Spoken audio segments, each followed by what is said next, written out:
성원이 되었으므로 감사속개를 선언합니다. 계속해서 행정자치국 소관 감사 질의를 실시하겠습니다. 질의하실 의원님 계시면 것으로 신청해 주시기 바랍니다. 이기영 의원님 질의해 주시기 바랍니다. 예, 이기영 의원입니다. 오늘 뭐 장시간 동안 지금 저녁 다 됐는데도 불구하고 열중하게 행사에 임해 주셔서 다시 한번 감사드리고요. 저도 이제 이 오후에 잠깐 질의를 했는데 이제 회계과하고 총무과에 대해서 간략하게 이제 질의를 했었고, 이 회계과 관련돼서 이제 보충 질의, 이건 이제 보충 질의인데 제가 이제 순서대로 총무과나 뭐 자치행정과 쪽으로 이렇게 해야 되는데 일단 회계과 쪽으로 아까 질의를 했었기 때문에 이 최재형 의원님도 말씀하셨듯이 이 우리 공유재산 관련된 심의나 이런 거 계약이 예를 들어서 공공건축 같은 마찬가지고 제가 계속 그걸 의구심을 갖고 관련 부서에서도 질의를 했던 건데 이 계약의 방법이 있잖아요. 계약의 방법이나 어떻게 구분해서 어떻게 이 계약을 하는 게 회계 쪽에서 그거를 다 총괄해서 계약을 하나요? 공공건축이나 이런 거 관련돼서 발주야 뭐 관련 부서에서 다 하겠지만은 계약도 그러면 발주처에서 해나요? 발주 부서에서? 그러니까 예를 들어서 행정청사, 뭐 행정 예를 들어서 행정탕 우리 시청 본청 옮겨가는 거, 네. 그다음에 예를 들어서 우리 뭐 이 관련돼서 지금 아트센터 관련된 것도 그럼 다 관련 부서들이 다르잖아요. 계약 의뢰를 아트센터 같은 경우는 문화예술과에서 이제 회계과로 계약 의뢰를 하면 그러니까 의뢰를 해서 계약 체결은 다 여기 회계과에서 예, 진행을 예. 한다는 거 아니에요? 네, 네. 그러면 이 대부분이 금액대가 상당한 금액이 존재할 거고 뭐 금액이 별로 안 되는 금액이 있을 거예요. 근데 일반적으로 건축이라는 게 기천억씩 들어가면 한 번에 모든 금액을 다 준비해 가지고 이제 일반 뭐 그냥 일반적인 용어로 뭐 턴키 계약이라고도 하고 일괄 계약이라고도 하는데 그 계약을 하든지 아니면은 구분 계약을 하든지 이렇게 할 거예요. 아마 이제 우리 도로도 마찬가지 여러 가지로 지금 우리는 어떤 방식으로 많이 하나요? 혹시?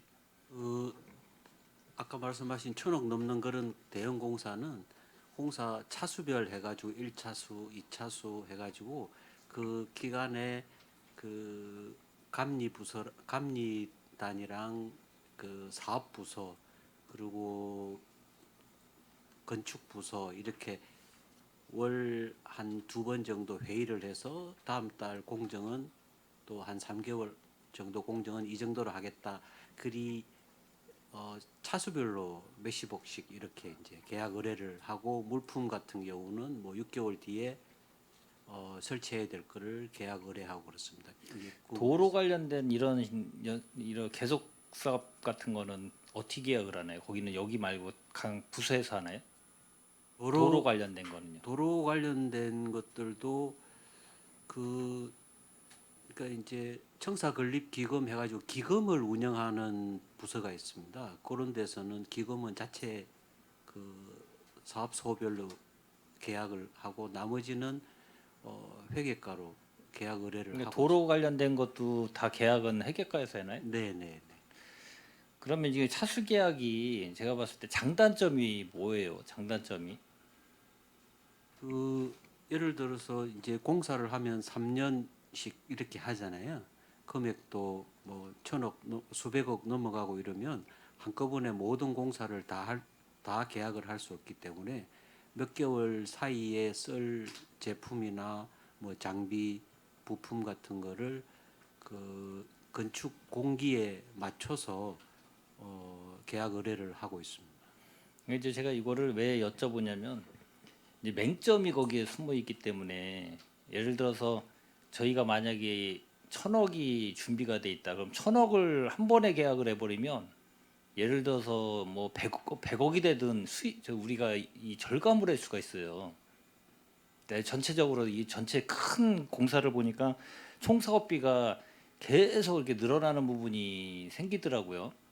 저는 이제 도로 관련도 마찬가지고 이런 이 공공 건축물도 마찬가지. 그러면은 예를 들어서 돈을 많이 예산 확보를 하고 있으면 제일 좋죠. 근데 이제 현실상 예산 확보가 한 번에 될 수 있는 부분이 전체 부서로 전체 우리 평택시를 다 따졌을 때 그 예산을 확보하고만 있으면 제일 좋은데 그게 현실상 안 되니까 기본적으로 큰 금액이 들어가는 거는 차수 계약을 할 수밖에 없는 이 현실, 그거는 뭐 이해를 하는 부분이 있는데, 그럴지언정 그래도 잘 판단을 하면 우리가 분명히 그거를 이 절감할 수 있는 부분이 있는데도 불구하고 다 차수 계약으로 거의 그냥 관례상으로 다 해버리더라고요.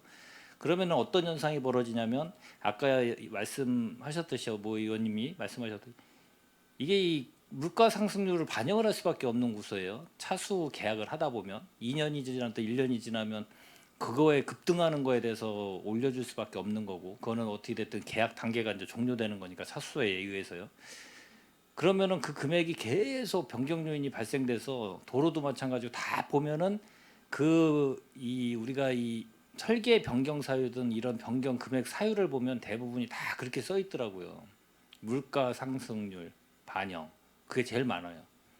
근데 이제 설계 변경이라는 게, 설변이라는 게 특수하게 필요에 의해서 설계 변경을 한다든가 그러면은 당연히 할 수밖에 없는 거죠. 판단은 종합적으로 판단해서 아 이게 변경을 해가지고 더 좋다라고 하면은 미처 생각, 처음에 설계할 때 미처 생각 못한 거를 반영하는 거는 당연히 할 수밖에 없는 거고. 근데 그게 아닌 이유로 해서 우리가 그거에 대해서 좀 계획을 갖고, 운영 계획을 갖고 하면은 다 할 수는 없어도 어느 정도 이 구분을 해서 계약할 때 기본적으로 어떤 게 더 했을 경우에 우리한테 절감되는 부분이 있느냐를 판단했을 때 한 번에 계약하는 부분도 분명히 있어야 되는데, 다 전체적으로 구분 계약이고 다 나눠서 부서별로 다 나눠 가지고 계약하니까 그걸 합쳐버리면 건물 하나를 질 수도 있겠더라고요. 새로운 우리 공공건축 건물을, 그 비싼 건물을 1,000억 가까이 되는 것도 질 수 있는 상황이 있다는 생각이 저는 개인적으로 들었거든요. 그걸 전체적으로 봤을 때.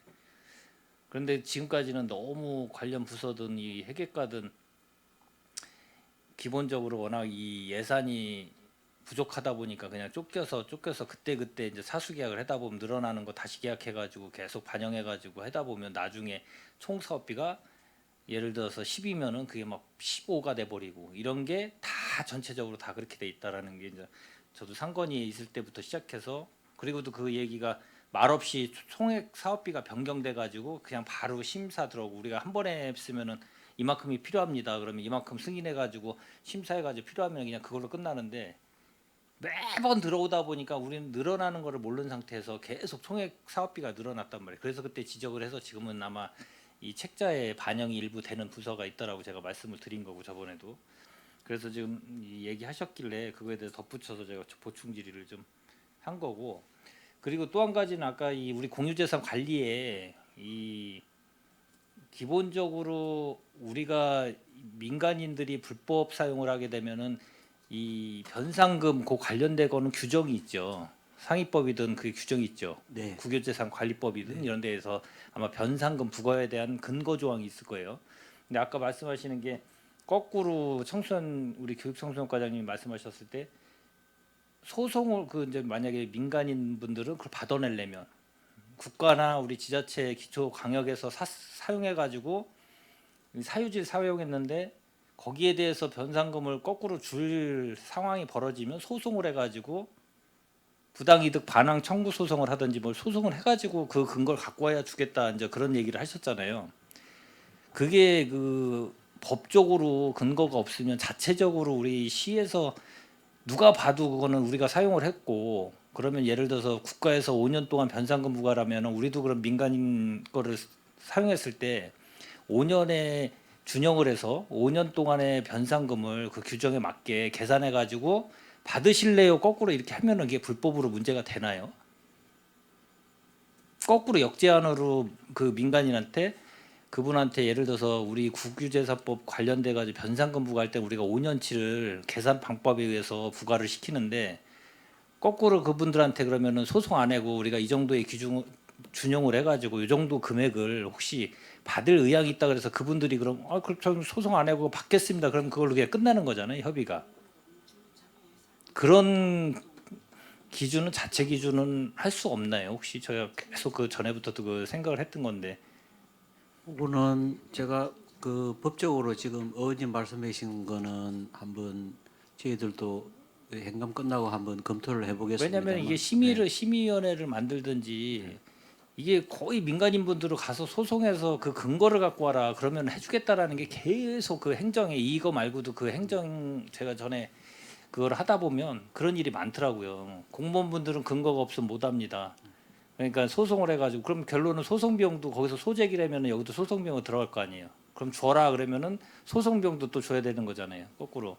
그럼 결론은 협의나 합의하는 게 제일 좋은 방안인데 그러면 그 자체적으로 심의위원회를 구성을 하든지 근거를 마련해서 그 당사자가 오케이 하면은 굳이 불필요한 쟁송을 하지 않아도 문제가 되지 않지 않냐라는 말씀을 좀 제가 드리는 건데 그건 한번 검토를 좀 해주셔가지고 민간인분들이 불필요하게 소송을 해가지고 정신적이든 금전적으로 피해가 안 가고 서로 관공서하고도 이 행정하고도 협의를 할 수 있는 부분을 좀 만드는 그런 규정이 좀 있으면 좋겠다는 생각으로 말씀을 좀 드렸고요.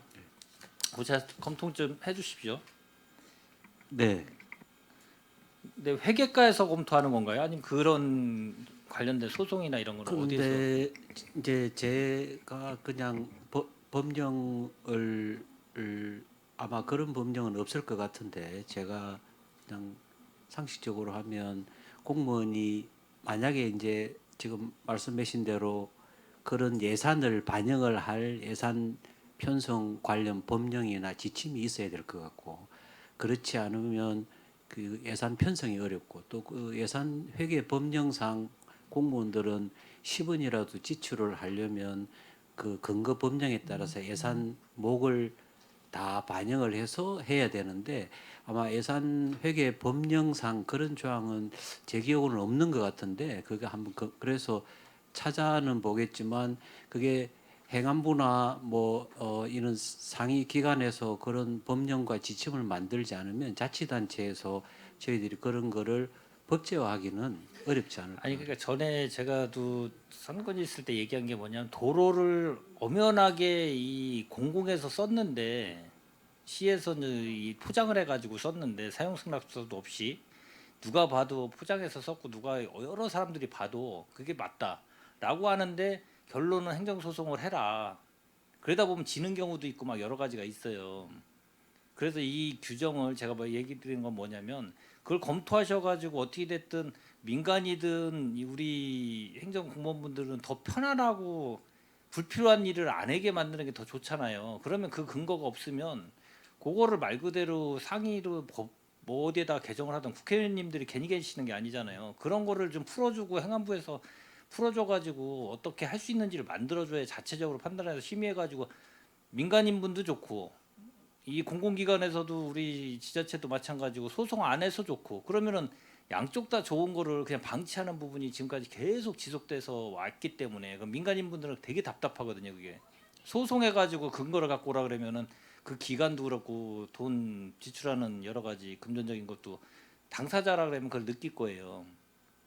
공무원분들은 규정이 없으면 안 됩니다라는 건 당연한 거죠. 원칙이죠.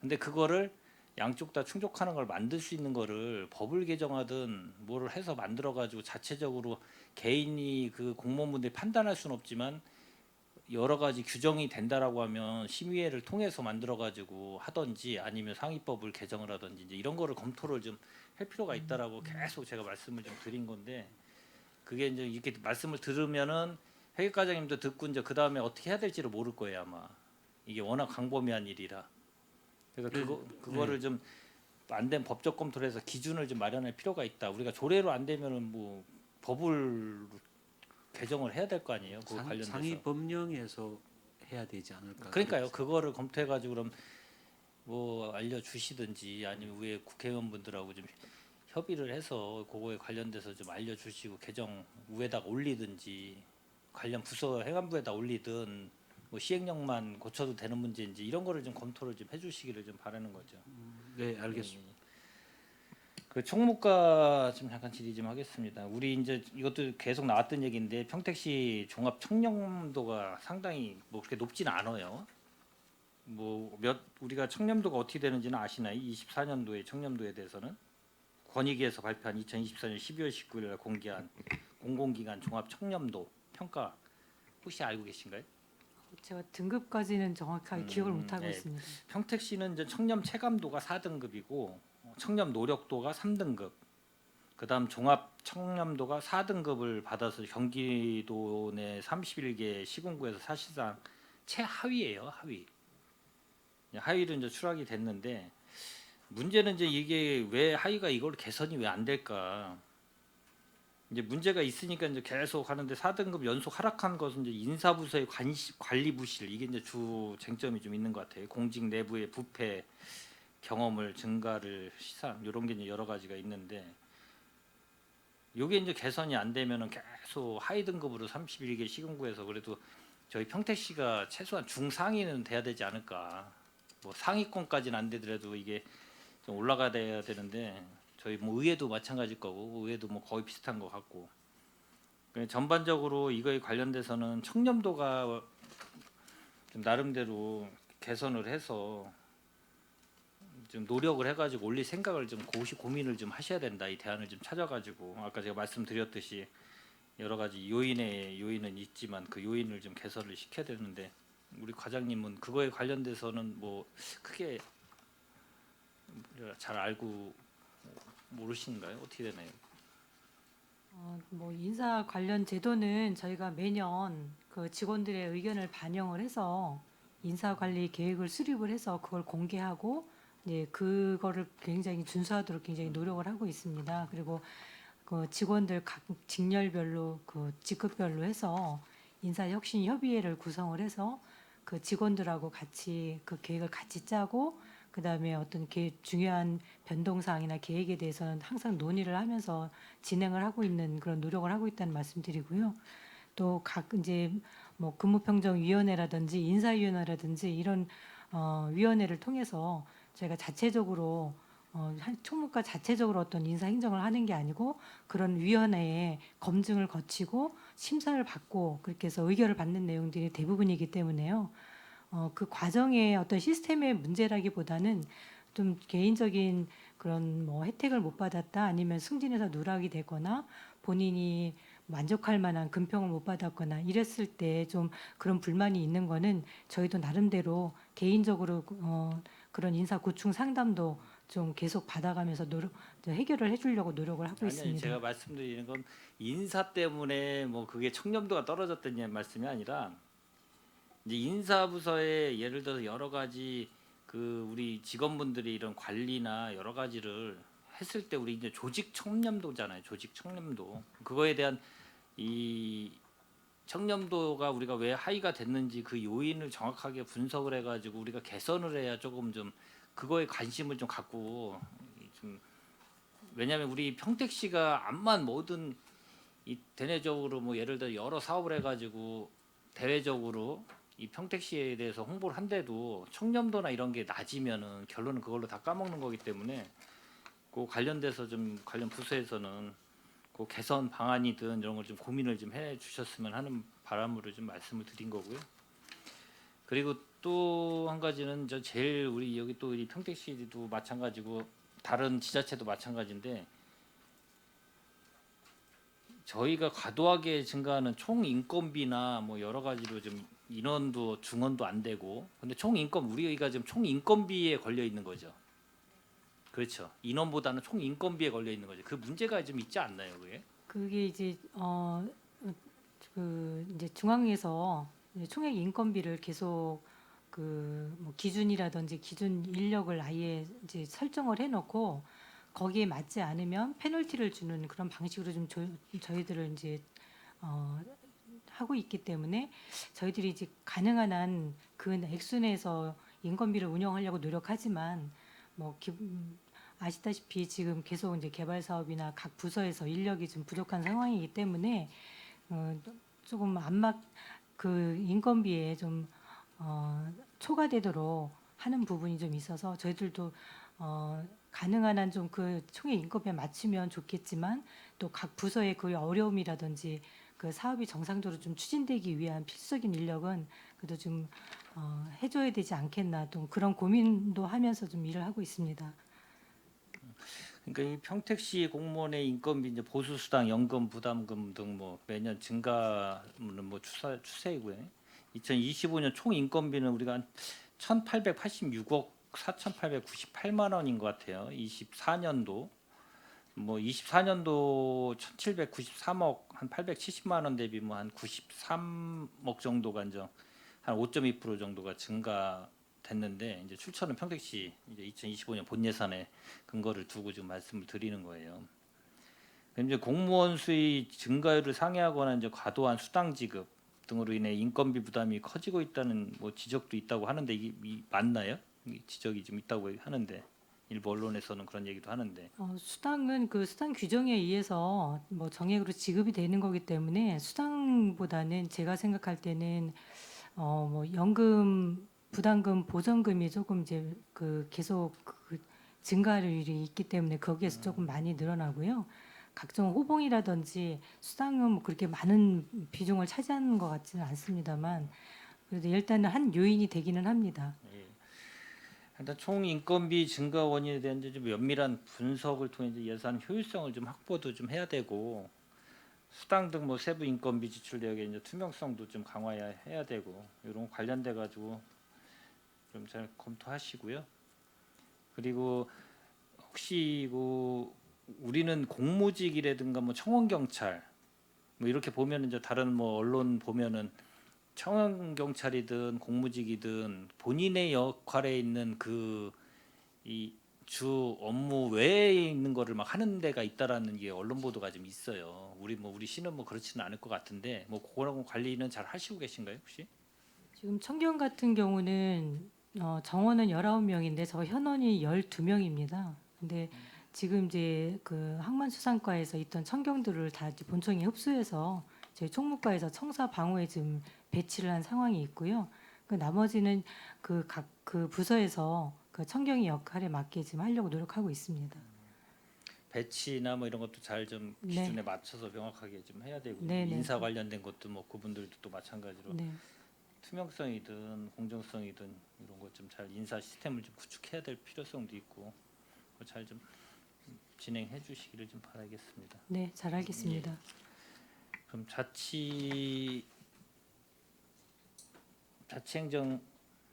합시가 좀 잠깐 질의를 드리면 전에 뭐 이것도 말씀드렸는데 이제 자율방범대 관련된 거는 어떻게 계속 협의해서 뭐 지원도 저희들이 좀 하지만 그래도 저희 관할 쪽은 아니지만 뭐 경찰서하고 뭐 관련된 거죠. 어떻게 보면 행안부 쪽에 경찰서에 그쪽 관련된 건데 지속적으로 관련돼서 그분들이 말씀하시는 게 있어요. 연정 거기에 뭐 사무실 자체도 없고 이제 거의 그냥 되게 떠돌이 생활 하시다시피 막 이렇게 한다고 말씀도 하시고 그래서 뭐 차량 같은 건 지원도 해줬지만 유기적으로 저희하고 뭐 협의도 사무실 하고 하는데 문제가 이제 많이 네. 대두되고 있는데 이제 초소라고 이제 통상 얘기하는데 참 어려운 점이 많이 있습니다. 이게 임시로 이제 있다 보니까 그 불법 관련돼서 그런 문제도 있고 그래서 아마 지난 연말인가 아마 법이 개정이 돼가지고 그 도로나 이런 데 할 수 있도록 그 개정돼서 아마 조례를 저희가 지금 개정 중에 있거든요. 저희 과는 아니고 이제 도로 파트에서 초소를 도로 부지 국가나 그 지자체 땅 부지에다가 할 수 있도록 그걸 개정을 지금 하는 작업을 7월 달부터 지금 하고 있습니다. 한다고 지금 돼 있어서 그게 되면은 조금 사무실 이나 초소 같은 거 만들 때 좀 수월할 것 같습니다. 저희가 지금 많이 지금 미리 알아보고 있거든요. 자리나 이런 데를. 그러니까 자율방범대가 어떻게 됐든 우리 평택시 시민의 여러 가지 또 안전 뭐 이런 거에 같이 덧붙여서 활동도 많이 하시는데 이제 어떻게 보면 소외됐다고 보시더라고요. 다 똑같은 역할을 하시더라고요. 그분들이 또 다른 봉사단체도 활동하시고 그랬는데 자율방범대는 나름대로의 그 역할을 충실히 하는데 지원은 또 소홀하다. 근데 이제 저희 쪽이 아니고 아까 말씀드렸듯이 이제 경찰서 이런 경찰청 그쪽 관련된 쪽에서 만들어진 단체이기 때문에 활동은 또 우리 시에 의해서 역할을 하고 그런 것 때문에 좀 상충되는 부분이 있지만 그래도 우리가 이제 지원해 줄 수 치안 있는 업무를 부분은 또 저희가 같이 네. 경찰하고 같이 하고 있기 때문에 적극적으로 지금 지원을 많이 하고 있는 편입니다. 저희 입장에서는 군인도 마찬가지고 경찰도 그렇고 이제 뭐 소방까지 이렇게 가급적이면 활동하는데 지장 없도록 그렇게 하고 있습니다. 예, 예, 알겠습니다. 그리고 혹시 각종 위원회 운영 및 뭐 효율성 뭐 이런 거 관련돼서 워낙 그 주민자치도 있고 뭐 여기서 관련된 데뭐 읍면동 저기 통립 뭐 이장 협의회 같은 것도 관련돼서 이제 여기 자치협직과에서 하잖아요. 네네. 그 관련된 이제 기준에 맞게 잘 그쪽에 이 위원회 운영을 할 때 저조한 위원회 같은 경우도 있을 수도 있고 그 관련돼서 잘 정비도 하시고 또 법적 절차 뭐 이런 거 지켜가지고 할 수 있는 그런 거를 좀 잘 홍보도 하시고 하셔야 될 것 같아요. 네, 제가 무슨 알겠습니다. 말씀을 드리는지는 아실 거예요. 알고 아마. 있습니다. 네, 그 관련돼서 알겠습니다. 좀 해주시길 바라고. 빨리빨리 진행하겠습니다. 그러면 우리 청소년 교육 청소년과 보면은 참 이 청소년 이 교육 청소년과하고 자치행정 협직과는 뭐 나름대로 우리 정책 사업 같은 것도 하고 그러다 보니까 아마 아까도 의원님 얘기하셨지만 다른 과에 비해서는 아마 정책 사업 같은 걸 하다 보면 이 미진한 부분도 상당히 많기도 하고 그 대신 그걸 뭐 방치하거나 계속 하면은 사업을 굳이 그걸 하지 말아야 되겠죠.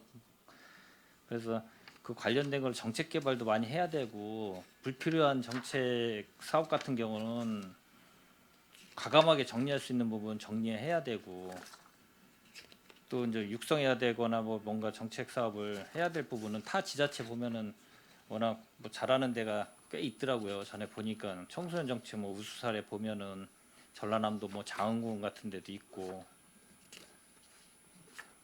이 기본적으로 그런 벤치마킹 같은 것도 좀 보고 개발 좀 해야 되지 않나라는 전반적인 관련돼서 좀 질의를 드리는 거니까 뭐 아까 뭐 의원님들이 다 얘기는 하셨기 때문에 그 관련돼서 좀 잘 체킹하셔가지고 진행해 주시기를 좀 바라겠습니다. 그리고 마지막으로 아까 이것도 말씀하셨는데 의원님이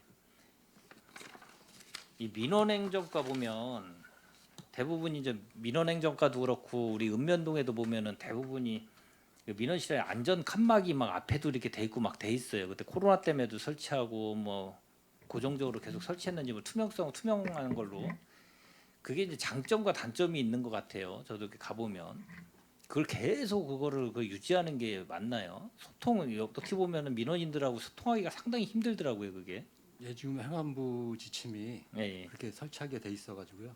아 의무적으로 예, 민원 쪽 말고 예를 들어서 민원이라고 하면 제가 지금 말씀드리는 거는 민원실에도 있지만 그럼 읍면동에 있는 거기도 다 민원으로 예, 보는 예, 거네요. 그렇습니다. 전체적으로 그럼 다 예. 설치를 하게 돼 있다 의무적으로. 뭐 그 뭐 그거를 설치 안 할 경우는 아까 부의장님도 말씀하신 민원행정서비스 종합평가에서 감점이 됩니다. 그럼 뭐 당연히 뭐 규정이 그렇다 그러면은 당연히 설치하는데 근데 설치 기준을 지키되 소통할 수 있는 게 좀 너무 그거는 이제 유형별로 다를 수도 있잖아요. 설치 모형은 딱 규정이 딱 이렇게라고 돼 있는 건 아닐 거 아니에요. 예, 그렇습니다. 예, 그거를 좀 잘 이 다른 지자체든 어떻게 됐든 너무 이게 단절돼 가지고 말하기도 힘들고 밑에만 살짝 이렇게 이 통로만 있고 그러면 들리지도 않고 막 그런 경우가 있어요.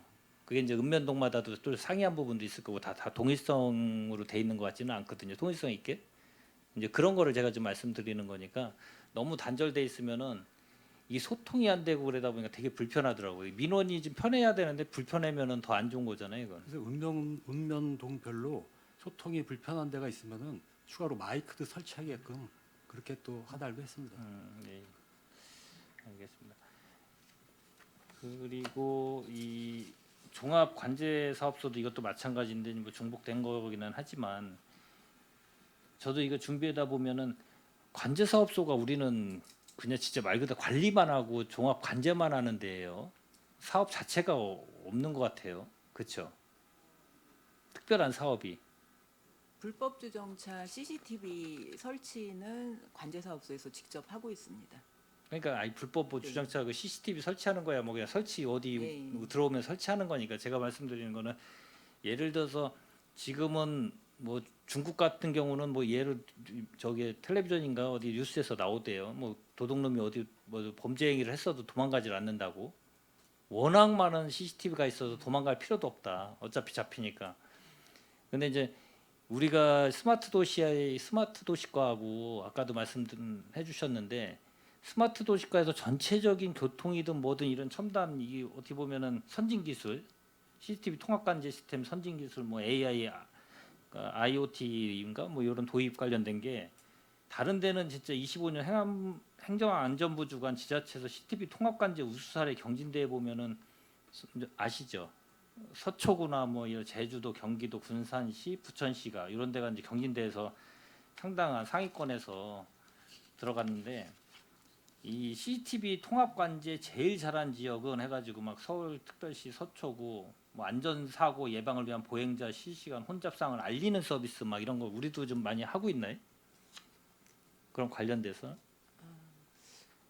그런 알림 서비스는 그러니까 아직 구축이 안 됐을 거예요. 네. 그게 워낙 보면은 이제 지금 이제 그 단계에 더 접어드는데 이제 스마트과에서 뭔가 그거를 관련돼 가지고 교통 뭐 시스템이듯 이런 거에서 다 예산 반영해서 국가하고 매체에서 만들면 그게 다 CCTV하고 관련돼 있어서 관제 사업소하고 연계가 되잖아요. 네. 그거 다 움직임, 동선, 차 뭐 이런 것도 마찬가지로.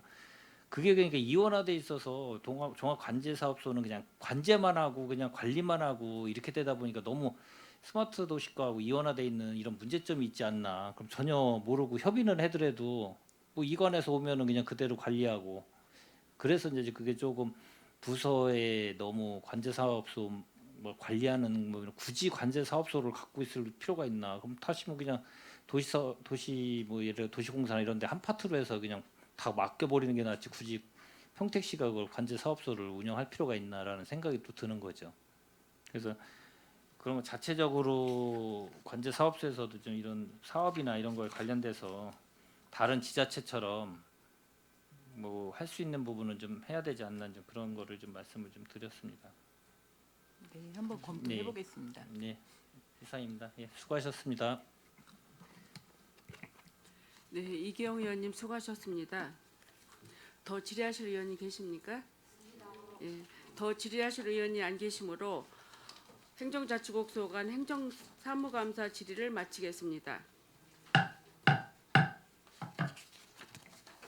의원 여러분, 원활한 감사 진행을 위하여 잠시 감사 중지를 하고자 하는데 이의 있으십니까? 이의가 없으므로 10분간 감사 중지를 선언합니다.